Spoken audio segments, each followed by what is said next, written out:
right. So I guess if any other folks start to join us, we'll just admit. So if I have a little pause in what I'm speaking, uh, don't mind me. Well, good evening, everybody. We're super excited to have you this evening for this wonderful presentation called Native Alternatives to Invasive Plants. Like I said, there's lots of information here. So take your notes or just look for the recording here shortly. Um, this is presented by our very own Executive Director, Emily DeBolt. Super excited for everything she has to offer and share with us tonight and moving forward. So if you are in fact not a member or a volunteer or not familiar with our organization, um, the CLWA is a watershed community. We have amazing volunteers and members that our focus is on education, scientific research, and advocating for sound public policy in order to help protect, preserve, and restore the lake. And the intention for this is obviously it's a beautiful place that provides us drinking water and recreation and so many things. But this is, to preserve it for generations to come. See next slide here. Thank you.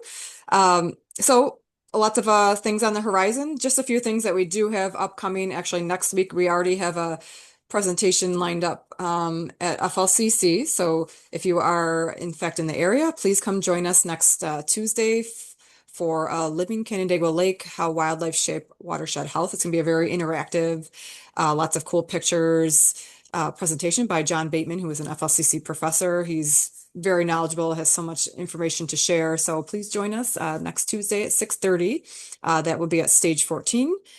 We also have the following month, about a month after that, a Canandaigua Lake Fisheries Update at FLCC as well on April 8th at 6:30. This is presented by Pete Osterman, a DEC aquatic biologist. So that'll be a great one. I think we did an update a couple years back. So there's some new information they did after doing some fish updates surveys within the lake. We also have our annual rain barrel workshop that we have Ontario County Soil and Water do for us annually. That will be in May this year. There might be some other things we plug in the interim, so please keep updated on our site for anything that we have be plugging in along with these ones as well. So lots on the horizon. So keep your calendars marked for anything that we're plugging in. We really look forward to having you there and all your support. But if you are not familiar and you really want to get involved and learn more about ways you can help protect the lake for the next generation, please check out our website. You can get involved in many different ways. You can, have a membership, take the Lake Friendly Living Pledge. Make sure you sign up for our e-news to keep you informed in the summer, especially for water quality reports, knowing what the conditions are on the lake. We have lots of volunteer opportunities and ways you can get involved. So please reach out. We would love to hear from you. And finally, with not much ado, I'm going to give a little background on Emily. If you haven't met her, please stop by. She's fabulous. She's been here under a year still, so we'll be moving up in the next. She started last June. She's hit the ground running, has done so much for our organization already. So we're just so excited to have her and present for us tonight. Some background information, if you have not read up on her on our website. Emily is obviously our current executive director. She most recently, I don't want to miss this point. She self-described as a native plant nerd, which is awesome. She most recently served as the leader of the Seneca Lake Pure Waters Association, one of our neighbors partner organizations in Finger Lake, where she led their lake saving projects, programs, and strengthened and expanded key partnerships.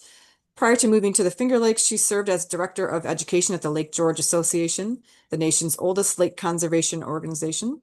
Emily also served as the Regional Program Manager for New York State Parks in the Saratoga region and spent more than a decade owning and operating a native plant nursery. So she's has lots of information to share on her experiences there, obviously. Specializing in sustainable landscapes. She serves on the boards of both State Flora Association and the New York State Federation of Lake Associations. So very excited to introduce Emily. It's been such a pleasure to work with her. And again, I will turn it over to Emily. Thanks, Emily. Awesome. Thank you, Lindsay, for that amazing introduction. So as you guys can see here, that's back in my days of working over in the Adirondacks. That's actually on the shores of Lake Champlain, installing a native plant buffer.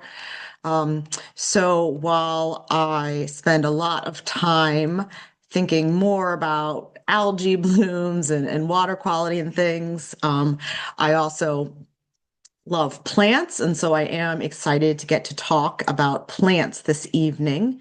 I think we're going to hold questions until the end, but you could go ahead and type them in the chat if you don't want to lose track of them, and we'll plan to go for about an hour. And then we can do any questions at the end. I am used to kind of doing questions as I go when I speak in person, but I think it'll work this way. So again, hopefully you're in the right Zoom this evening. We're going to talk about native alternatives to invasive plants as part of our larger lake-friendly living program. It's one of the programs that Lindsay mentioned. If you're not familiar with it, it's just a number of different outreach initiatives that we have looking at eliminating pollutants, capturing runoff on your property, lawn care, even septic system maintenance, all sorts of things. So tonight, we're going to get to talk about plants, the fun stuff. But we also talk about, as Lindsay said, we have rain barrel workshops, all sorts of things. We think about living lake friendly all year long. This time of year, we've been thinking about shoveling snow and limiting the use of salt and things like that in terms of water quality. But it's definitely not too soon to be talking about plants, to be thinking about what you might want to plant this spring, if you have any projects you might want to do around your property. I don't know about you, but I've started getting like the big seed catalogs and plant catalogs in the mail because they clearly have my number. So, I'm starting to thumb through the pages and make notes. So this is a great time to do planning. So that you're ready in the spring for whatever project you might be thinking about on your property. So again, there's all sorts of lake-friendly living topics and even native plant topics. We could talk about pollinator gardens or shoreline buffers or rain gardens, but I thought we would talk about the native alternatives to invasives this week, specifically because this is actually our National Invasive Species Awareness Week. So some of you might be more familiar. The state, New York State, has an invasive species awareness week annually in June. And so you'll probably hear about it again in June with some programming then. But this is the national week. So we thought this would be a good time to talk about this. Okay, so we're going to talk first a little bit about what native plants are, what invasive plants are. So we're all kind of on the same page there. And then we'll talk about the regulations regarding buying invasive plants for sale and native alternatives to invasives. And if I don't go on for too long, we'll have a chance at the end to maybe just go over a few basics about landscaping with natives. But again, that could be a whole nother talk that maybe we'll do at another time. Okay, so native plant, kind of the two key parts are that it's found growing naturally. So it's going to be able to reproduce on its own and in a specific area or environment, right? So in a location. And then also in terms of time, it's often kind of said, like pre-European settlement in terms of, when was the plant found there. So those are the basics about a native plant. And so really, though, with this definition, everything is native to somewhere, right? So the question when you're thinking about landscaping with native plants is, what do you mean by native? Do you want to use plants that are native to New York? Maybe to the Northeast, maybe to the US. So you can get very specific or you can stay a little more broad. And that's a personal preference. A lot of people, the more specific you are, the more benefits in terms of thinking about local biodiversity. A lot of times, so some people might, try to stick with New York natives, but the Northeast is also something that's very commonly used so that you're not overly limited by the selection. And again, plants don't read maps with lines. They live in ecoregions where different things grow. So, just because we've kind of said on a map like it's native to this state but not that state, some of that's a little arbitrary and just based on the information we have. So again, it's the kind of thing that if you're interested in, you can do lots of research online and learn more. And this is just an example. So this is a plant for sale, locally that I found, and it's like native. And I was like, wow, I had no idea copper iris was native to here. Let's see. There it is. Um, right? So again, this is where copper iris is native to. So Ohio. So that's not that far away. So again, if something, if this works for you, then great. For me, I stick to our what I think of as our native iris. So iris versicolor, the blue flag iris, that's that gorgeous blue. Um, but again, I was kind of intrigued by the color of this one, right? So, it's really just something that you want to educate yourself on if you're out there when you go to the nursery or garden center to buy native plants so that you're sure that you're getting what you want. Because they might tell you something is native and it's not that they're lying to you. It just might be like native to Texas or native to Arizona or something like that. Okay, so if you want to be able to learn more, and kind of do some research for yourself, there are a couple of really great online resources.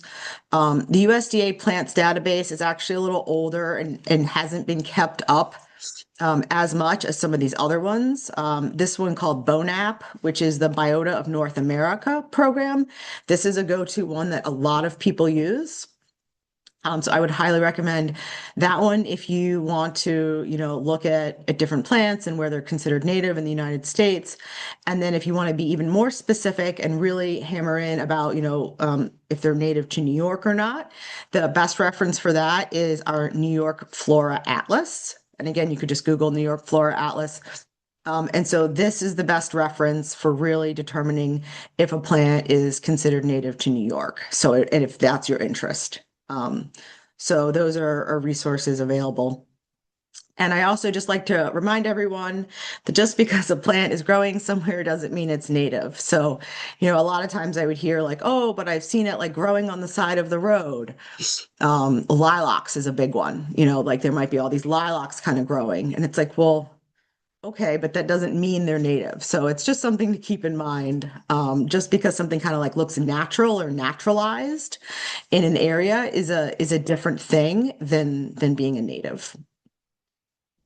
If you're already a gardener and you spend a lot of time at garden centers, you're probably familiar with cultivars. So these are the hybridized, genetically modified type of plants that have been, well, they haven't all been genetically modified, but some of them have been selectively bred or, and crossbred for specific traits.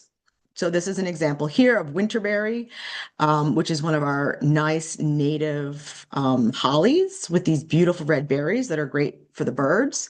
And again, there's a number of different cultivars, just some of them shown here available. And so the more and more you kind of get into native plants, there's kind of a discussion about these cultivars and do they really count as native plants if you're talking about using native plants for pollinators or for biodiversity or for some of those types of benefits. So that's really a whole talk in and of itself, but it's kind of the basic guidance is if you kind of just think about what the cultivar or the change is for, that can kind of help you decide if if the plant is still kind of beneficial. So there's a lot of research on this, but essentially, if they didn't change much, like maybe they just made it a little shorter or they made the bloom time a little longer, things like that that don't really change too much about the plant. The studies so far have shown that it seems to have the same benefits or similar benefits. Again, it's all very specific in different trials and different plants. So it is a little hard to generalize, but for the most part, if it was just the habit or disease resistance, they didn't find too many changes. Some research done by Doug Tallamy, which you might be familiar with. He's a very popular author. Really found that leaf color was the big thing. And this was a study in woody shrubs, not flowers, but in shrubs. And so when you change the leaf color, that affected caterpillars eating the leaves of those shrubs. So if you were concerned about caterpillars in your yard, if that's why you were having native plants, because you wanted to have caterpillars to feed the birds, right? And you were thinking about it that way, then you would want to avoid something that had like a purple or a red leaf or something that had been introduced. So again, we could probably spend the whole talk talking about the difference, but when you're at the garden center, you can just, see the labels. They're not always this clear, but essentially if there's kind of like a fun name, like you can see the one on the left just says native species form. So these are actually some of the clearest labels I've ever seen. They're really clearly telling you, right? Like that's the native species. It's false blue indigo. And I think down there in the little tiny print, it says Baptisia australis. It gives you the scientific name. And that's really important to know the scientific name so you can be sure you know what you're getting. Um, and then the one next to it, the blue-eyed grass, it has that fun name, lucerne. And again, in the little tiny print, it says Cicericium angustifolium lucerne in quote marks. And so that's your key right there, that it's a cultivar or a cultivated variety. And again, and that while that label does actually tell you that, again, all labels aren't gonna say it. So there's nothing, inherently good or bad about cultivars, generally, because like I said, if some just have disease resistance or something, you're still going to get a lot of the same benefits. But if some of them really change the plant structure, so there's really nothing for the pollinators, then that is a big difference. So you really kind of have to look on a case by case basis. And also it's really what works for you. Just like I was saying about, native to New York or the Northeast, what are you interested in? Again, do you want just straight species or, are you interested in potentially some cultivars that might fit? I will say if you have a smaller garden area or yard, that's where these cultivars are beneficial for a number of gardeners that want to use natives, because a lot of native plants do tend to be very tall and very large, and it can be hard, to fit them in smaller spaces. So that's definitely one thing that is considered. Again, there might be all sorts of reasons why you're interested in natives. Maybe you're worried about biodiversity. Maybe you've read some of Doug Tallamy's books and you really want to have caterpillars for the birds. And so you're thinking about, trees and woody plants. Maybe you're more interested in perennials, and you're more interested in pollinators. There's all sorts of reasons that you might, be interested in them. And again, back to invasives, an estimated 80% of the invasive plants we're now dealing with were introduced through horticulture. So we didn't realize that they were going to be invasive and grow so well. So again, if we just go with natives, then we're not accidentally introducing the next invasive. So that's another great reason to stick with natives. So, but this is really just why I want natives in my garden. Right? This is what I want to see. All of these beautiful colors, this amazing wildlife. So tiger swallowtail and giant swallowtail butterflies, monarchs, pearly crescent right there on that Rudbeckia. It's not a baby hummingbird up top. That's a clear wing hummingbird moth, which are a lot of fun. And the birds as well. So that guy on the let's see, on the right is a cedar waxwing. So they often come in, they will tell you exactly when your serviceberry or your June berries are ripe, because they will come in and just eat them all in a huge flock and then be gone. In the middle there is a cute little song sparrow, the little caterpillar. I think that's a red chokeberry that he's on right there, or she, I don't know which, I guess I should say. And so that's the nest over there in a little arborvitae nearby. There's it was the eggs and they hatched. And again, if you follow Doug Tallamy's work or anything, some of his books, Bringing Nature Home, that are pretty popular, some of his research has shown that think you would need anywhere from like 6,000 to 9,000 caterpillars to raise a brood. I think there was in chickadees was this study that he did. So you're looking at, say 6,000 caterpillars to raise a little brood of new chickadees in your yard. So that is a lot of caterpillars. So, having these native plants is another important thing if you're interested in the birds. Okay. So that is a little bit about what native plants are. Now we'll move on to what invasive plants are. So invasive species have a two-part definition. It's actually a regulatory definition. And so the first part is that they're non-native to the ecosystem under consideration. So again, just like things, depends on where you're talking about if something's native. It also depends on where you're speaking about if it's invasive because it's native somewhere. Um, and then also the introduction, or it has to be likely to cause environmental harm, economic harm, or harm to human health. So there's three kind of categories right there of harm. And then if it rises, to a certain level, it's going to be considered invasive. So in this photo, normally I would say, who can tell me what the invasive is in this photo? And I would bet that some of you out there could tell me that that purple flower is purple loosestrife, which is kind of a classic invasive species found in wetlands. It's been around for a long time. But the trick to this question or this photo is, and again, some of you might have gotten this right, is that there's more than one invasive in this photo, unfortunately.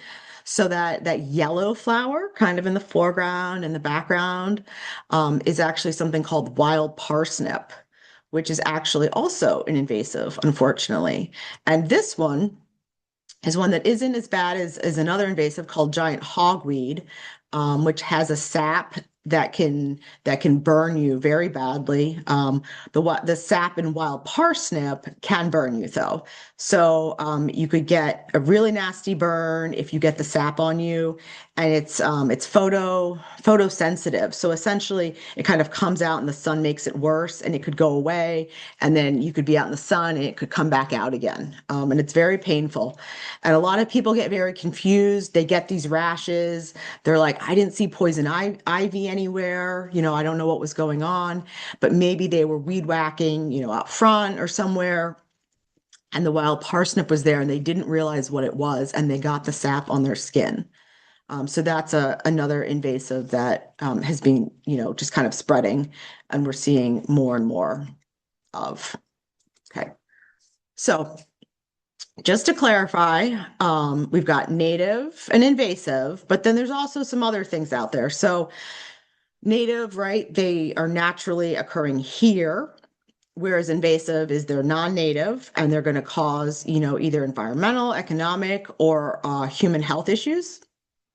But then we just have non-native species. So these are plants that have also come from another region, but they don't cause harm. So not all plants that are introduced become invasive, right? Some of them are great. Let's see, if you've got like a shade garden, you're probably very familiar with hosta or a stilby. Those are all, non-native plants that are, great in the garden, and are definitely non-invasive. So we don't want to be, I just want to be clear that just because it's non-native doesn't mean it's necessarily a bad plant. And then we also will sometimes talk about nuisance species. And so again, that one could actually be native or non-native, and it's really just something that's causing a problem. So it's not going to rise to the level of being invasive. It can't really escape your garden and cause problems, but maybe in your own garden, it could be a problem. And I'm sure for any gardeners out there, you can probably think of a nuisance species in your garden right away. It could possibly be something, or maybe it's invasive, but somebody said, oh, I've got so much of this. Let me divide some and give some to you, right? And at first you're like, great, this is great. But oftentimes, unfortunately, there's a reason somebody has too much of something. And so sometimes those invasive or those nuisance plants.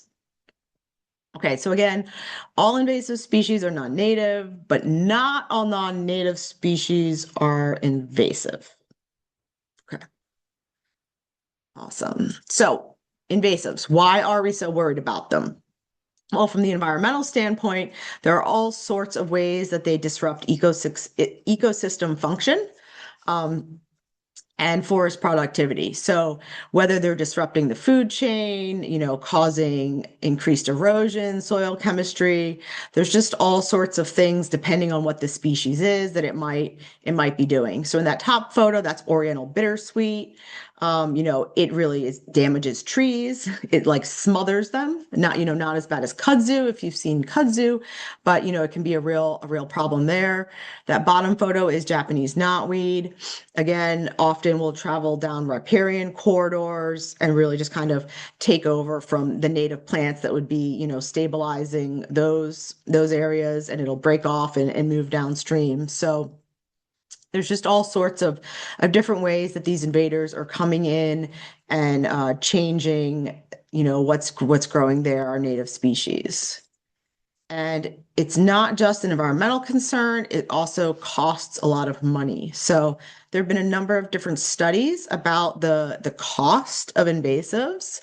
It's actually funny, when I was preparing for this talk, my old slide from, oh gosh, I don't even know, 10 plus years ago said that it was $120 billion a year.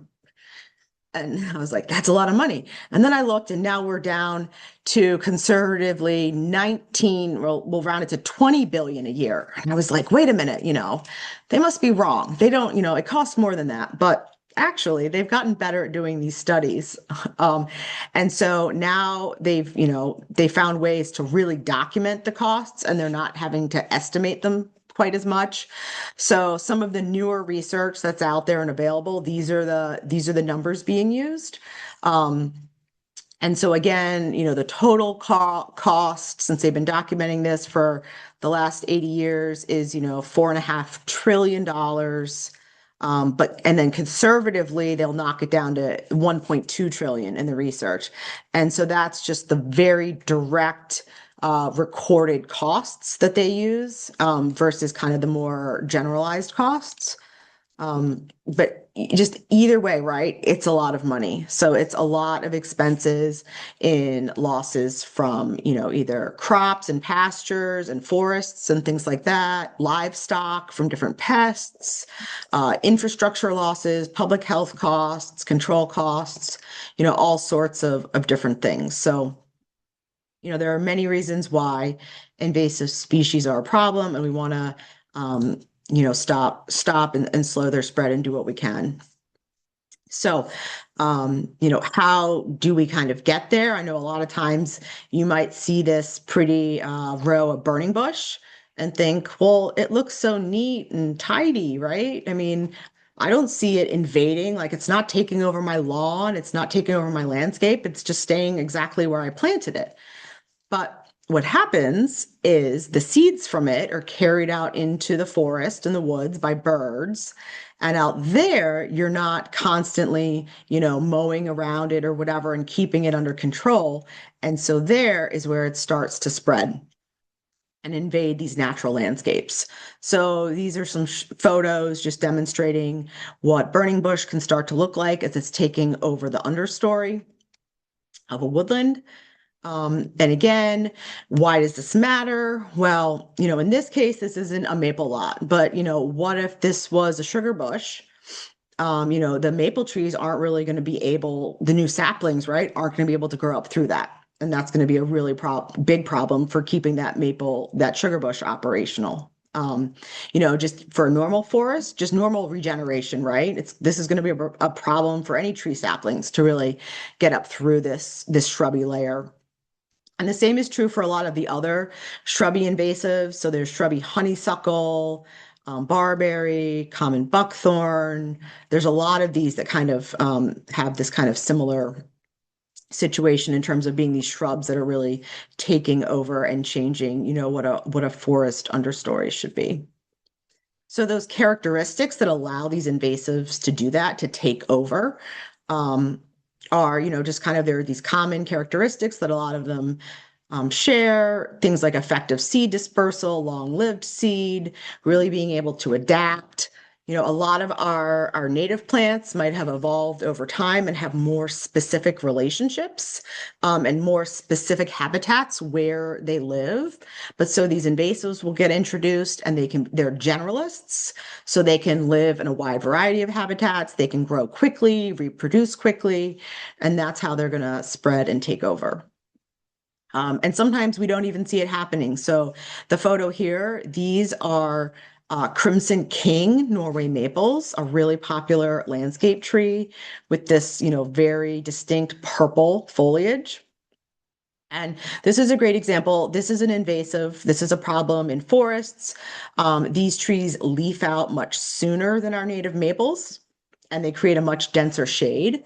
So as they leaf out, it's very problematic.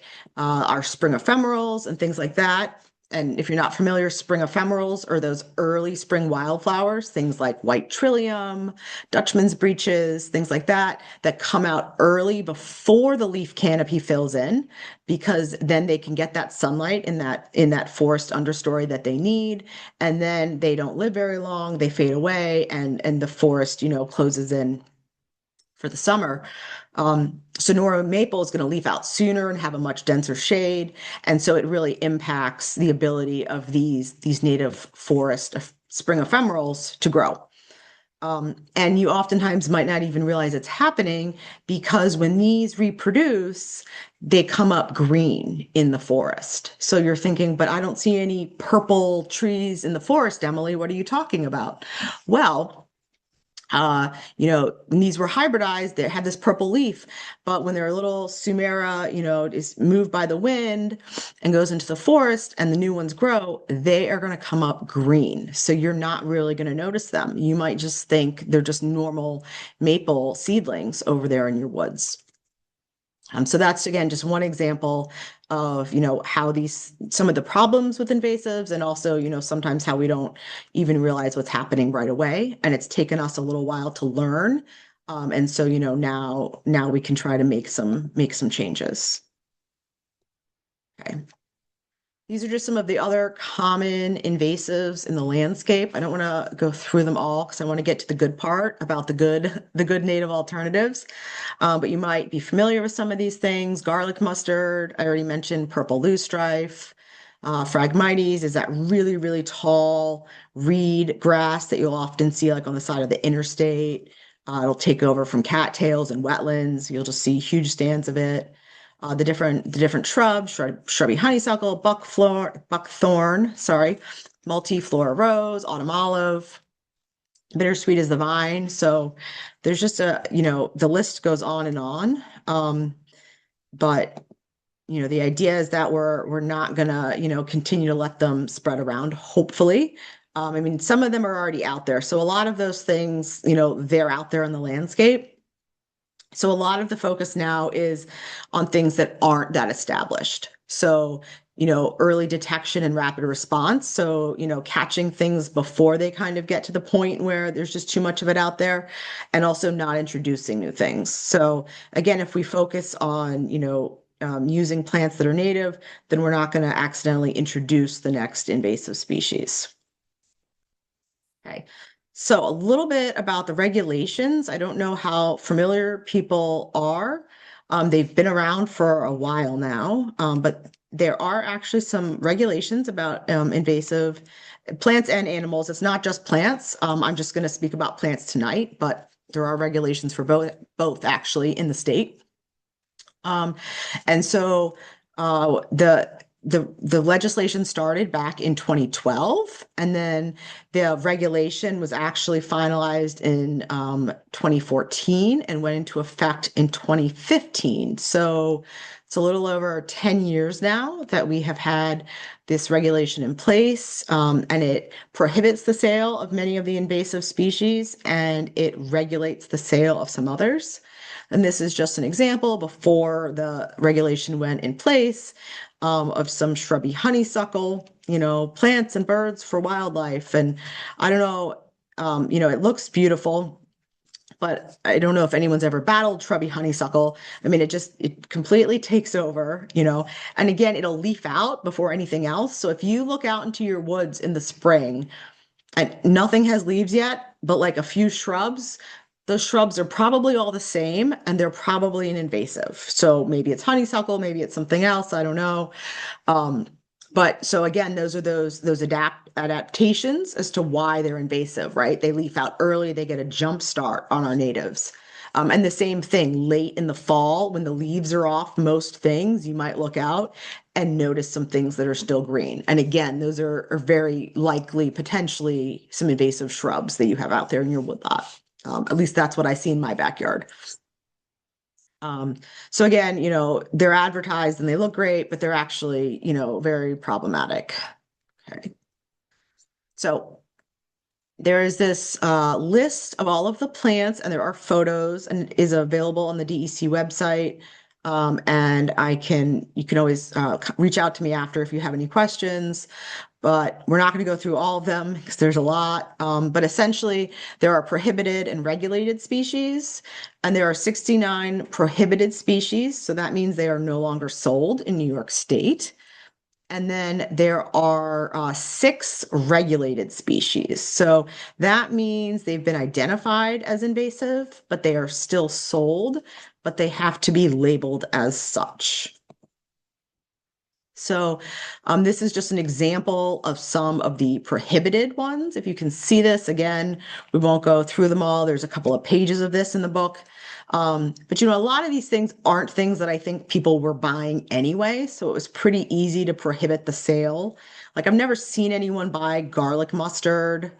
Um, or well, I would say honeysuckle but I did just see it for sale. But mugwort, I don't think I've ever seen anyone want to buy that. Japanese knotweed, but again, at some point people were buying these and planting them potentially. And that's how we got here. So there's a number of prohibited ones, and then the regulated ones. So these are the ones I was going to focus on the most, talking about alternatives, because these are really the ones that people could still buy. So you could go to the garden center and you could buy these, even though they are invasive. Now, you might say, Emily, I'm sure they're not that invasive, and that's why they're regulated instead of prohibited. But when you dig deep into the ratings, right? So in order to make the legislation, they did this New York State invasiveness assessment, and they ranked hundreds of plants, and they gave them an invasive species ranking. And so you can see here, these are the ones for those 6 regulated species, and these, they came out as very high or high in their ranking, and these are pretty high numbers. So you might think, well, they must be lower, than the numbers of the prohibited ones. Well, here are just an example of some of the prohibited ones.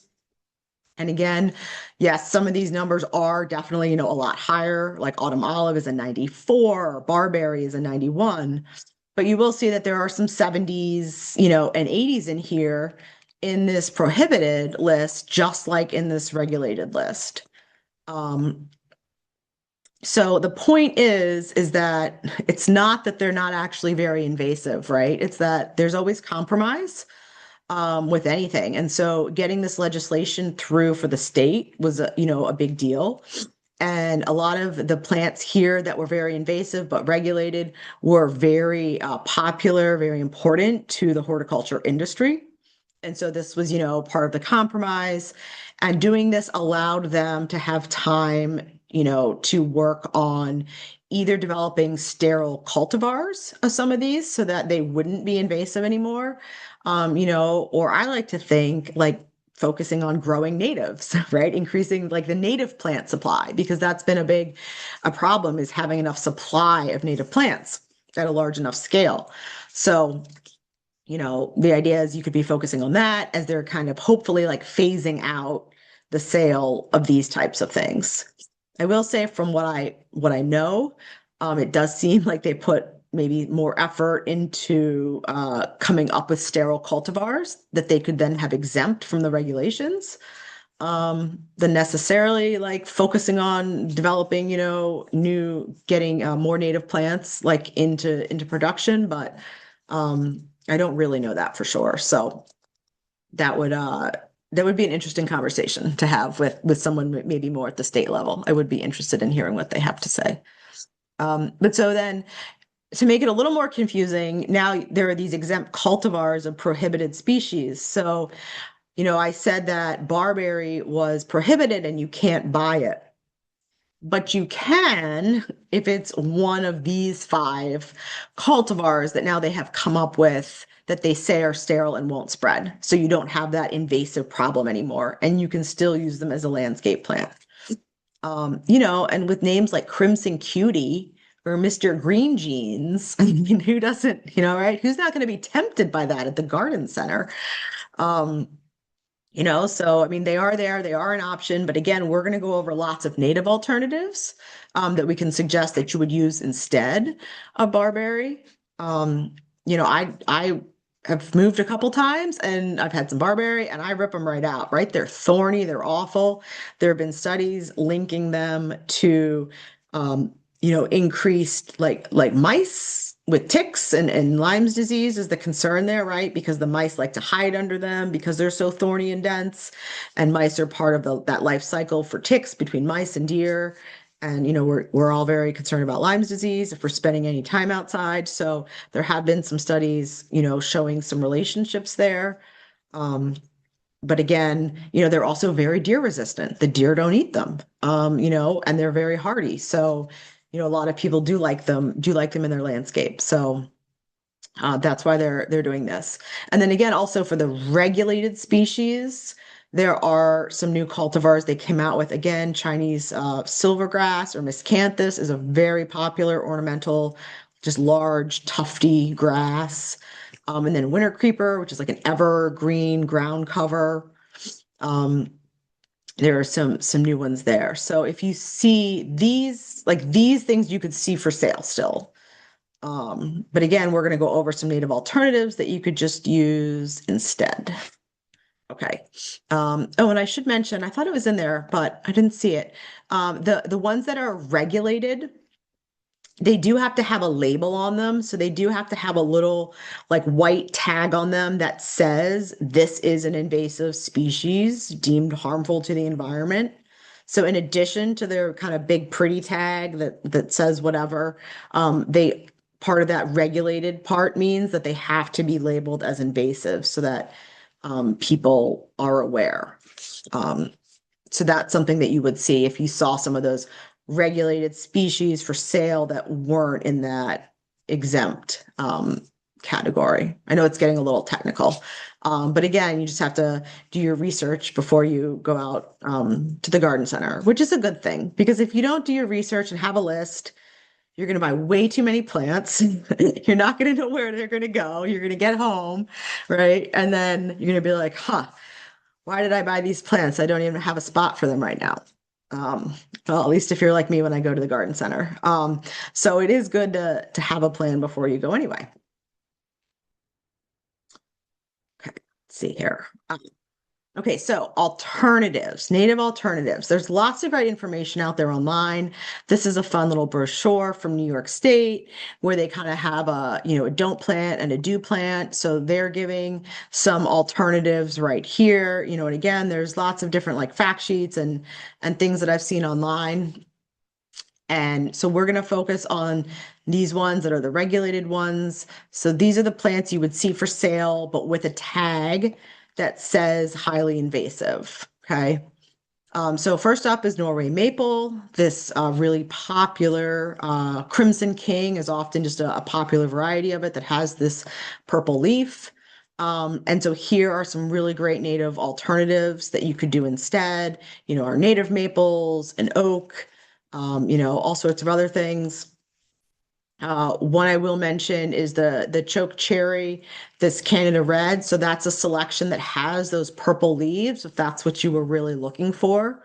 So again, if you're, looking to feed caterpillars, for biodiversity in your yard, the purple leaves aren't going to be the way to go. You're going to want to have a more traditional maple.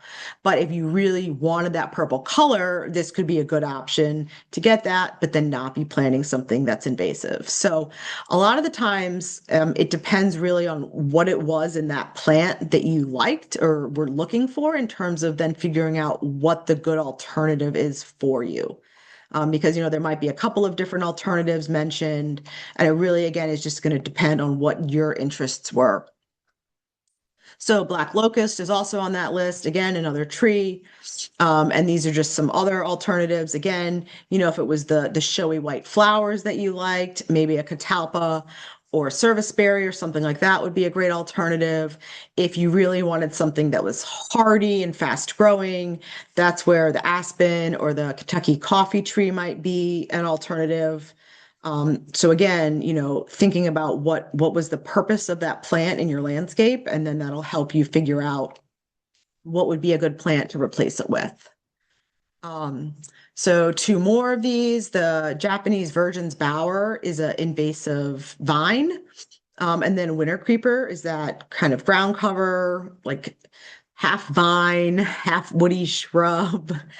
Um, it really creeps me out because you're like, is it a vine? Is it a shrub? I don't know. But again, it's very popular. A lot of people do like it. Um, so some alternatives here. We actually have a native Virgin's Bower that has a gorgeous white flower. So that's a great alternative. Trumpet honeysuckle is a gorgeous vine. Also some other things like Virginia creeper, wild grape. There's trumpet creeper, which is also a native, but definitely can get like pretty aggressive, I would say, if it's very happy. I have seen that one look, a little out of control. But again, it just depends. If you've got some big area out back, maybe that's where you want, what you want for a vine. If you've got a little tiny like trellis on your front porch or something, right, that you want a cute vine on, then that's probably not going to be your choice. And you probably want to go with like the trumpet honeysuckle. Um, I have seen they are selling Virginia creeper commercially, which did surprise me. I don't know how well it sells because I know a lot of gardeners, really think of like Virginia creeper or wild grape as a nuisance in their garden if it's like creeping in. But again, it's all about, what space you have and what you're looking for. If you have a big area out back, then that's great to be able to let those vines grow. They're really important food for the birds with their berries. They're gorgeous red fall color, right? They have a lot of benefits. But if you have a smaller space and you're really trying to, keep your garden a little tidier looking, then obviously they might not be a good choice for you. Chinese silvergrass. This was the really tall, tufted grass. You've probably seen it around. Like I said, it's very popular. And there are now some sterile, exempt cultivars available that could also still be purchased. But we also have so many gorgeous native grasses available, and they are becoming more and more commercially available. I've seen all of these for sale. I should also mention that all of the plants I'm talking about, I've seen for sale. So I'm not just suggesting, random native plants out of a book or something, that you can't get, right? Because I have seen that sometimes. Some of these native plant lists, it's a little frustrating because they're plants that are extremely hard to get commercially. But these are all definitely plants that are available. And again, just a wide variety of gorgeous native grasses that we have. Just some examples here, northern dropseed on the left. It's kind of tufty, little blue stem on the right, really beautiful with the sunshine coming through it. A switchgrass or Panicum virgatum. This is one again that is available in a number of different cultivars if that's something you're interested in. So you can just have it, just the tall green plain switchgrass, or they have some that are kind of like a steely blue, or a lot that kind of have this reddish coloration, for some added interest. So there are a number of options there as well. Okay, moving on to burning bush. Hope everybody's still with me. I think this is the last one of our regulated ones. So again, I know it's so popular for its red color. It's everywhere. But there are a lot of really nice native alternatives that get beautiful fall red color, and then a lot of them also have other benefits. So, for example, dogwood has, flowers in the spring and berries in the summer. So you're helping the pollinators, you're helping the birds, and you're still getting, your beautiful, red foliage in the fall. There's something called strawberry bush or Eastern Wahoo, some people call it. And that's actually a native euonymus. Burning bush's scientific name is Euonymus elatus. And this is actually, we do have a native one. Now, I will admit that this one is harder to find for sale. I have seen it a few places, but I didn't focus on it because it is a little harder to get, but it is a fun one. Um, so high bush blueberry is also another native alternative, again with different benefits throughout the season and beautiful red fall foliage. I will say though, blueberries can be a little more particular about their soils. So this isn't necessarily the best alternative for everyone, but it might work for some people. Fragrant sumac is very popular. It's typically 5 to 6 feet tall, but there's a very popular cultivar available called Grow Low. And essentially it's the same plant. They've just, shrunk it down. So it's more like 2 feet. And you can see it's used a lot of times like in mass to kind of fill big edges on steep slopes to stabilize with something pretty substantial. And again, you have this gorgeous fall red color. And this is actually this is already a popular plant in the nursery trade to begin with. So it's definitely easily available. And it could be a good alternative if you had a lower one that you wanted. We have two different choke berries or aronias. And don't worry, like they're not going to poison you and make you choke per se. They get that common name because they don't taste good to the birds, or well, to be honest, to anyone, right? They're not very sugary. And so for these, what happens is they need like some freeze thaw action in the winter to kind of sweeten them up, and then the birds will come in and get these later after that's happened. So aronia has kind of become a health food, and there are aronia berries and all sorts of products. But from what I gather, a lot of those have a lot of sugar added to help with the taste, because just the plain berries themselves are not very tasty. And it's usually the black choke berry, the Aronia melanocarpa. That's the one that's the health food. I don't think the red choke berry has the same properties in the berries. So the photos here, this is the red. They're very similar looking. The berries are red, and in the other one, the berries are black or like a dark purplish. But again, beautiful spring white flowers, these berries, fall color, just so many great benefits. Okay. So, and again, here are other plants with these beautiful red leaves. If you can see this on the bottom lower left, there's little three, it says euonymus. Those are the little burning bush leaves that I took one fall. And all these other things were other native shrubs and their fall colors at that same time. So just look at those options. That's the aronia up top we talked about. The black chokeberry on that far left. Next to that is Father Gila, one that we didn't go over, but another great option. More aronia. And then below that is oak leaf hydrangea. Those grow beautifully right here on Main Street in Canandaigua in those planters right on the sidewalk. We have some really nice oak leaf hydrangea right there that I've seen. And a few other options. So Itea is sweet spire. That's another really great native shrub alternative in addition to the other ones I mentioned here. So just lots of great options for burning bush. I also threw in some options for some of the prohibited species right, so these aren't for sale anymore, but maybe they were at one time, a few of them, and people might be used to gardening with them. So I wanted to go through a few, but I'm also sensitive to our time. So I might just kind of run through these, and then if you have any questions, you could follow up with me, at the end of this or at another time, because I don't want to run out of time and hold everybody up too much. But I did want to touch on Japanese barberry. Again, it's prohibited, but there are those sterile cultivars available. But we also have all of these awesome natives that we could just be using instead. And so these are some of those. We have nine bark is a really popular native shrub, bayberry, New Jersey tea, a couple of different options. So this is a nine bark. That just the straight species. This is a great example how I was saying sometimes cultivars make sense for some gardeners. That's just the plain 9 bark growing, and it's like 8, 10 feet big and wide, right? I mean, that thing is huge. Now it's an awesome, like green living fence. It's amazing. And when all those flowers are in bloom, the thing is buzzing, right, with pollinators. It's great. And then the seeds kind of get this pink color. I mean, it's just fabulous, but it's big.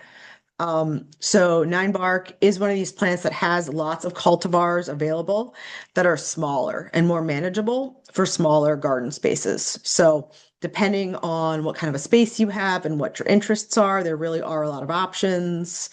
Again, if you really wanted the purple leaves of the barberry, you can get, a 9 bark with purple leaves.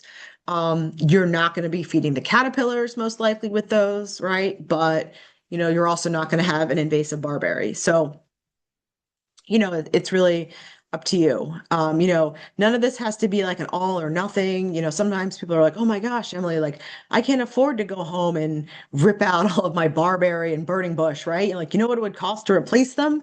And it's not like that. It's not an all or nothing. It's always just, trying to learn and grow, and improve as we go. So, the message is, you don't have to rip everything out, but the next time you go to buy something, right now, buy the native plant, right? As you put in more plants, buy natives. And, maybe there are a few things you could rip out. I mean, I have ripped out a number of invasive shrubs in properties, but, that's not, doesn't work for everyone, and that's okay. You do what you can do, what works for you, and add natives as you can go. I think in some of Doug Tallamy's work, he's even said, like, as a reasonable goal, like you could aim for 70% natives in your landscape.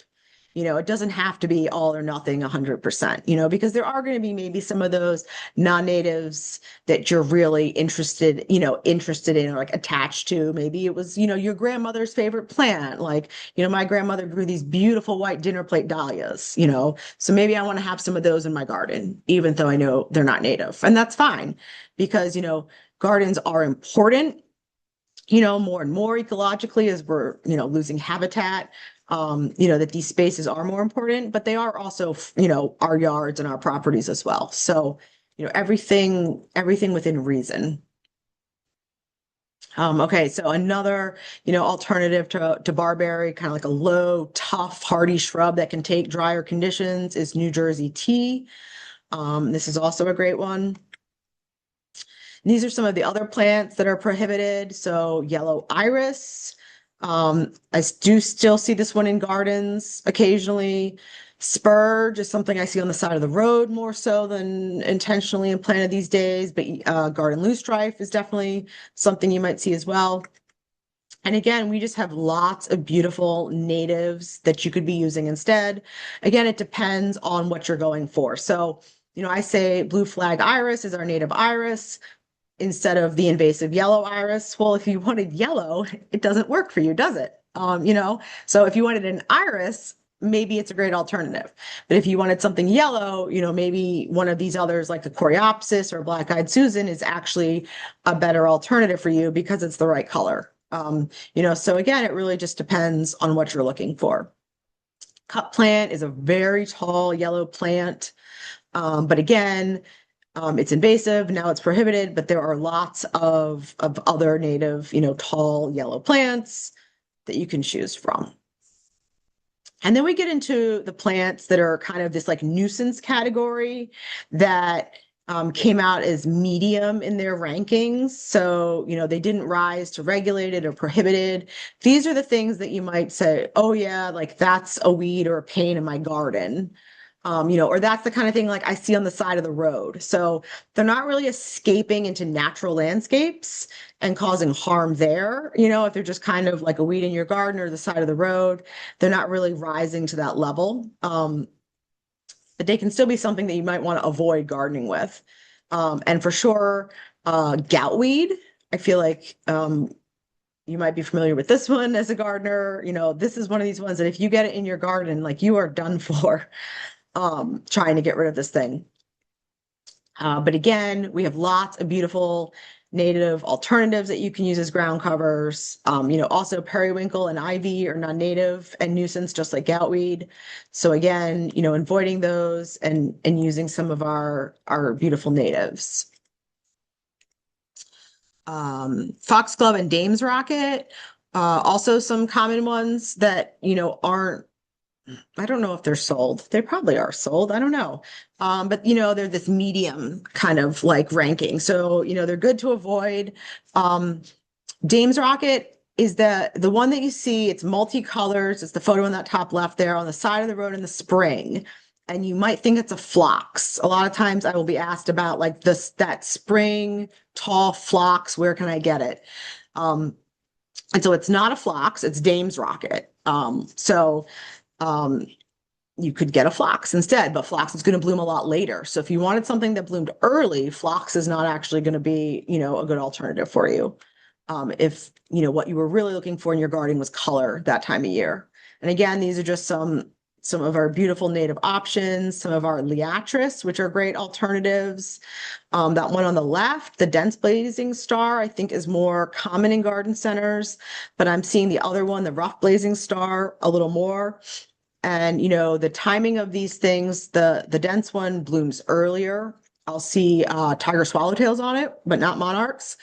The rough one blooms later, maybe before our asters and stuff. But so again, the timing of it is really great for monarchs coming through. So if you know that's something you're interested in, you'd want to consider that. Okay, we are just gonna oh, look at that, we made it. Okay, great. So I'm just going to touch really quickly on some tips for landscaping with all of these amazing natives. So you've gotten some native plants, your trunk might look like mine, overflowing. I mean, I could have fit a few more things in there, don't you think? That was a very reasonable trip for me. So, again, maybe you looked at your labels, you figured out like native to where, do I have any cultivars? Do I not? I can say in this trip, most of my things were straight species, but I did have like maybe one or two things that were only available as a cultivar, but I was okay with it that I picked up on this run. But again, if you're interested in learning more about some of that stuff, I'm always happy to talk to you more later.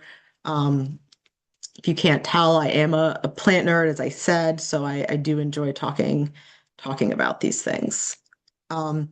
But in general, these are some really brief tips. Again, this would be a whole talk about how to landscape and how to design. But when we're landscaping with natives, we want to kind of, avoid really straight lines and go for a more naturalized look that's more mimicking the natural landscape. So you want to think about the different layers of trees and shrubs and ground cover. And this is important for other things too, like thinking about water quality and runoff, right? So these trees are going to intercept and break up the rain coming down and lessen stormwater and flow and things like that. So, there's many benefits to kind of planting in these more naturalized, like layered landscapes, and they don't have to look crazy. I mean, this is a beautiful garden. This is actually the cover photo from this book called The Living Landscape by Rick Dark and Doug Tallamy. And this is a beautiful design book. If you're interested, I'm sure I would think the library would have a copy too. I'm not actually sure what they have, but I have one here. You can always come by and borrow it. I have quite a bookshelf. So, really thinking of that kind of layered approach. And I really want to stress too that natives, like they grow naturally, like with other plants, right? They're social. And not only do they touch above ground, but below ground, right? Where a lot of the work is happening down there with their roots. So, unlike a toddler who doesn't want their food to touch on a plate, you should let these plants touch. You don't necessarily want to have them all spaced out, and mulched around, not touching, because then you're just constantly mulching and mulching and mulching. And the idea is really to create these functional, beneficial systems. So, we want to hopefully avoid this kind of look. I had a client one time that I worked with again way back a very long time ago, and he was like, well, I really like to be able to walk around every single one of my plants, and not have anything touch me. And I was like, oh, you are not going to be happy with my services, sir. And we did a little bit of work for him, but I don't think we went back because I was like, plants touch. At least that's how I how a lot of natural landscape designers see. Because again, otherwise you're just dealing with weeds all the time and things like that. Okay, so but again, just because I'm saying they touch, right? Like it doesn't mean that we're making a mess or anything like that. So that's the other kind of misconception is, well, I don't want it to be weedy like the side of the road or something like that. But again, actually, all of these weeds, or most of them, aren't even native flowers at all.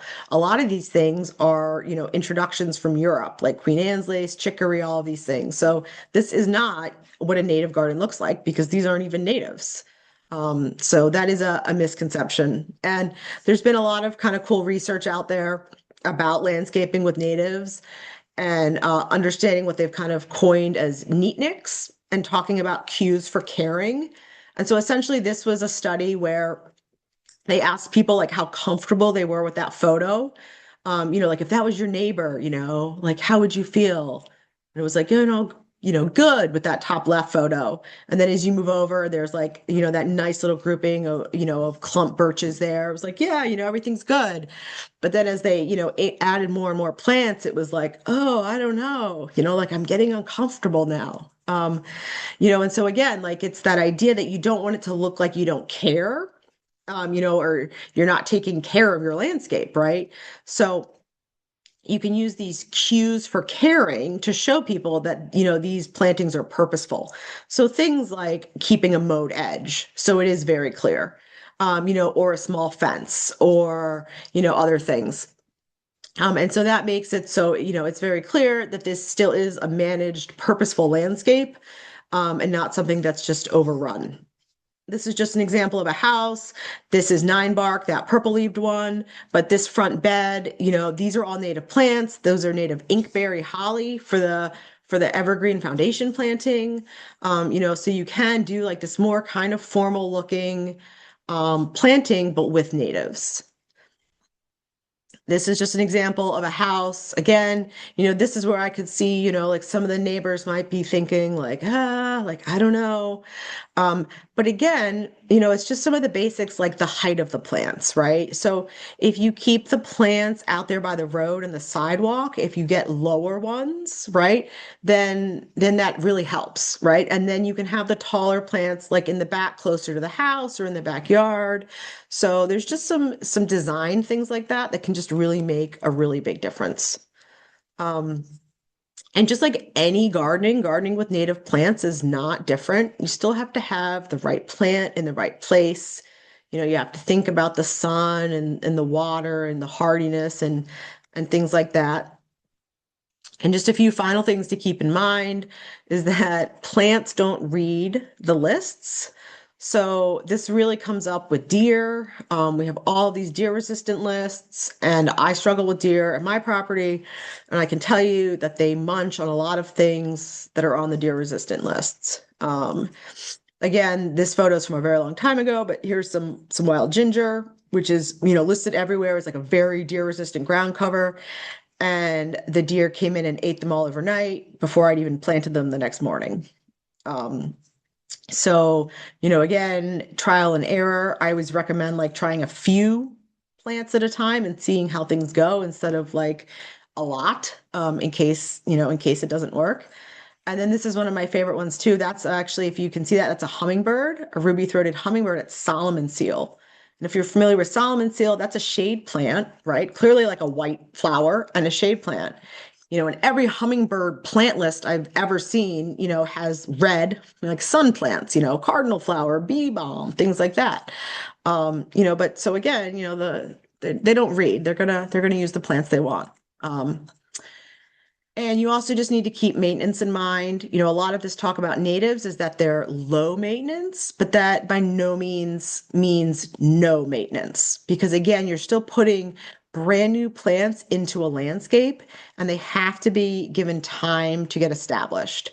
So you're going to need to water them. You're going to need to weed them, just like anything else.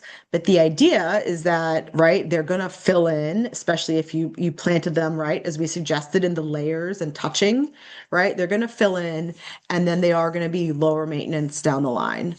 And I just include this just for fun, like the DIY watering can, things, it's like it's fun, but you're gonna need a better watering plan than that. And with rain gardens, a lot of people are like, what do you mean I have to water my rain garden? If it doesn't rain, yes, you do, because they're new plants that you just put in the ground.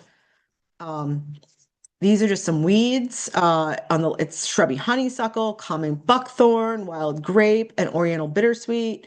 And this was an all new native garden I'd put in. I'd removed grass and put in all natives.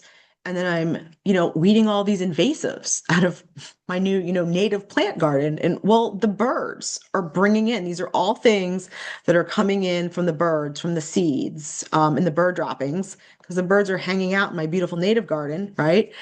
But so then now I have this invasive weed pressure, unfortunately. So, like I said, nothing's no maintenance, especially if you have a lot of invasives in the area potentially. These are just some of the many amazing books out there where you could learn more about this kind of stuff. Um, and that is it. So again, this is my email, or you can always contact me through the website. Um, let's see, I'll stop sharing and I'm going to see if then I can see the chat. If anyone had any questions or if everybody has gone to sleep. Um, no questions? Oh my gosh, I answered all of your everything you wanted to know and more. Okay, well, awesome. I'm so appreciative. I hope you enjoyed learning about native alternatives to invasives. And again, if you have questions, we're always here at the office. And, maybe if you have interests in other talks about native plants, maybe shoreline buffers or pollinator gardens, let us know because we could talk about, some of the other topics related to native species as well at another time.